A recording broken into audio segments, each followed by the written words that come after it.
So Tanya, you've talked about mindful eating. Can you explain a little bit more about what is mindful eating? Yeah, you remember back in the quiz we talked about those innate things that we have that we're born with that we kind of lost touch with. Mindful eating is really getting back in touch with them. It's really starting to take notice of, oh, my stomach's rumbling. Oh, that I'm hungry. Oh, well, it's been 4 hours since I ate. That makes sense. Or I don't know if I'm full or not. I'm eating too quickly. I don't even know. It takes a little time for the stomach to get to the head to tell me that I'm full. And so sometimes we're not mindful of that. We're just eating. My parents used to talk when we were kids.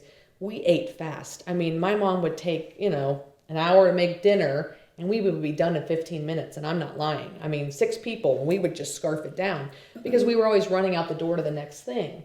And my mom said, well, you need to learn to slow down. You need to slow down. We need to have conversation. And that's a basic thing. If you're just focused on your food and you're not really thinking about how does it really taste, I'm having conversation with you. I'm leading the conversation. If you notice, the person who talks more at a conversation eats slower than the person who's sitting there listening and whatever. So that becomes your mindful eating. And what are the things that you can do? Are you counting what you're eating? Are you moving things on your plate?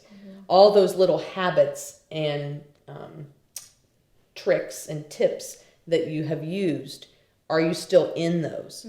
Well, mindfully being aware of them and having yourself move beyond them. If you're somebody who moved things around on the plate, you have to mindfully make yourself not do that because you're allowing that disordered approach to handle your food versus you handling your food.